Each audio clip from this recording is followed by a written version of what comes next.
Hey, before you do anything else right now, before you check that notification, before you think about dinner, before your brain jumps to the 17 things on your to-do list, I need you to just stop for a second.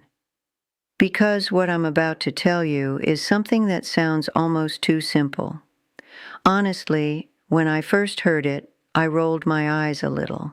I thought, okay, this is going to be one of those just believe and it appears type of things. But stick with me, because buried inside this idea is something that will genuinely shift the way you move through your life. Not in a cheesy motivational poster kind of way, in a real, quiet, actually changes things kind of way. So let's start with a question. Think about something you've really, really wanted, something that kept you up at night, something you thought about in the shower on your commute while pretending to pay attention in a meeting. Maybe it was a specific person. Maybe it was money, not rich person money, just please let me breathe money. Maybe it was a job, a business, a feeling of peace that just never seemed to show up no matter how hard you tried to grab it. You did everything right, didn't you? You made the vision board. You wrote the journal entries. You said the affirmations. You manifested so hard you basically gave yourself a headache. And still, nothing. Now flip it. Think about something good that came into your life completely out of nowhere. Something you weren't obsessing over. Maybe something you'd forgotten you even wanted. And one random Tuesday, there it was. Easy, natural. Almost like it had been waiting in the lobby and just needed you to stop blocking the door. Why does that happen? Why does the thing we grip tightest slip through our fingers fastest, while the thing we release just lands in our lap? That's not a coincidence. That's actually how this whole thing works. And once you understand it, really understand it, not just intellectually, but in your chest, you'll never chase anything the same way again. Here's the truth that nobody puts on a bumper sticker because it's a little uncomfortable. When you desperately want something, when you're constantly checking for it, refreshing for it, lying awake, strategizing about it, you're not sending out powerful manifestation energy. You're sending out the energy of someone who doesn't have it. And life, reality, the universe, whatever you want to call it, is basically a mirror. It doesn't respond to what you say you want. It responds to what you actually feel. Deep down, in the quiet moments, when nobody's watching and you're just being. Think about it like this. Imagine you're at a party, bear with me, and there's someone across the room who keeps staring at you, not in a cute way, in a slightly intense, please stop way. Every time you turn around, they're there, watching, waiting, desperate for your attention. What do? You move away, right? You find reasons to be somewhere else, but then there's someone else at that same party, relaxed, laughing with people, not scanning the room, just present. And somehow that person becomes the most magnetic person there. You want to talk to them. You gravitate toward them without even knowing why. That's it. That's the whole secret. In the world of getting what you want, desperation is the weird starer, and calm certainty is the magnetic person in the corner. Now here's where it gets really interesting. There was a teacher named Neville Goddard, old school, early 1900s, and he said something that sounds simple, but is actually kind of mind-bending. He said, assume the feeling of the wish fulfilled, not hope for it, not visualize it really hard while secretly panicking. Assume it like it's already done, like you're not waiting for a result because the result is already in the mail. The difference between hoping and assuming is enormous. Hoping says, I want this and I don't have it. Assuming says, this is mine and I'm just waiting for reality to catch up. One feels like standing outside in the cold looking through a window. The other feels like you're already inside, next to the fire, warm. And here's the thing, your nervous system doesn't know the difference between something that's really happened and something you've genuinely, fully convinced yourself has happened. Researchers have actually studied this. When you feel an emotion repeatedly, your brain starts rewiring itself around that emotion as if it's your default state. Your body literally starts changing, your posture changes, the way you walk into a room changes, the decisions you make change, and people feel that shift even if they can't explain why. So the goal isn't to try harder. The goal is to become someone who already has what they want and just lives from that place. Okay, but I know what you're thinking. Great, so I just pretend? I just act like I already have the thing even though I clearly don't? That sounds a little delusional. And I love that you said that because it's exactly the right question. Here's the answer. There are 3 shifts. 3 things that actually move this from a nice idea into something that works in your actual life.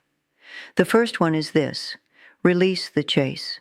Right now, if you sit quietly for a second, there's probably a low hum of tension somewhere in your body, a tightness in your shoulders, a knot somewhere in your stomach, a quiet background anxiety that whispers, "Something is missing.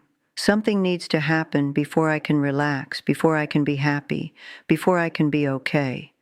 That tension is the thing blocking everything you want, because that tension is the signal you're broadcasting, and the universe, the mirror, is just reflecting it right back. So here's a tiny practice. Every time you catch yourself in that anxious checking mode, refreshing your inbox, overthinking the conversation, calculating how long it's been, pause. Take one slow breath and say to yourself, quietly, not dramatically, just gently, "It's already done." You don't have to believe it perfectly. You don't have to feel it in every cell right away. You just have to stop feeding the story that it isn't happening. Stop watering the doubt. Even just stop for a moment. That's enough to start. The second shift is the one that catches people off guard. And honestly, this is where most people quit. After you let go. After you do the breathing, say the thing, feel the release. There's a gap, a quiet, and nothing happens. No sign from the universe, no magical email, no sudden breakthrough. Just silence. And your brain, which is trying to protect you, goes into full alarm mode. It says, "See, nothing changed. You're foolish. You're still exactly where you were. This doesn't work." This is the most critical moment because that gap, that silence, is not emptiness. It's not the universe forgetting you. It's reality actually reorganizing. It's the invisible work happening below the surface before anything shows up above it. Like how you plant a seed and then there's a period where the ground just looks like dirt. Nothing's happening on the surface, but underneath, everything is happening. The only move here is to sit in the silence without panicking. Let the doubt float through like a cloud. Don't follow it. Don't argue with it. Don't try to force a sign. Just keep walking across the bridge, even when you can't see the other side. That's not weakness. That's the most powerful thing a person can do. And if you can do that, if you can hold your peace even when nothing looks different yet, you become a different kind of person. The kind of person for whom things actually start working. Not because the universe suddenly notices you, but because you stopped interfering. The third shift is where it all becomes permanent. Live as if it's already yours. Not tomorrow. Not after the evidence shows up. Now. If you've decided abundance is yours, then stop carrying yourself like someone waiting to be rescued. Stop making every tiny purchase feel like a crisis. Start making decisions from fullness, not scarcity, not recklessly. I'm not saying go book a private jet. I'm saying stop the constant mental math of lack. Carry yourself like someone who trusts that they'll always have enough, because that posture, that quiet confidence, is what begins to pull things in. If you've decided that the right relationship is yours, stop bracing for disappointment. Stop pre-building the walls. The love you want cannot get through armor. Let yourself be a little soft, a little open, a little trusting. Not naive, just open. This isn't about pretending. It's about stepping into a version of you that already exists, just slightly ahead of where you currently are. Your eyes haven't caught up to it yet, but your heart already knows it's real. Here's what it comes down to. And I want you to really hear this. Manifestation was never about doing more. More affirmations, more rituals, more vision boards, more techniques. It was always about one thing, becoming the person who already has what they want, and then getting out of their own way. You've been standing in a river of everything you've ever wanted, and you've been blocking the current with your hands. The moment you drop them, the moment you exhale and surrender and whisper, "I trust this, I trust myself, it's already done," that's when the floodgates open. Not because you finally found the right strategy, but because you finally stopped fighting. You are not broken. You are not behind. You have not missed your chance. The life you're dreaming of is not far away. It's not in a different country or a different bank account or attached to a different version of yourself that you have to earn your way into. It's here, right now, waiting for you to stop looking for it out there and realize it's been growing inside you the whole time. You don't need another book, another course, another person's permission. You just need one decision, one quiet, honest decision to stop fighting your own life and let it actually love you back. So if something shifted in you today, even slightly, even just a small crack of warmth where there wasn't one before, don't scroll past it. Don't let the feeling evaporate into your feed. Claim it. Make it real.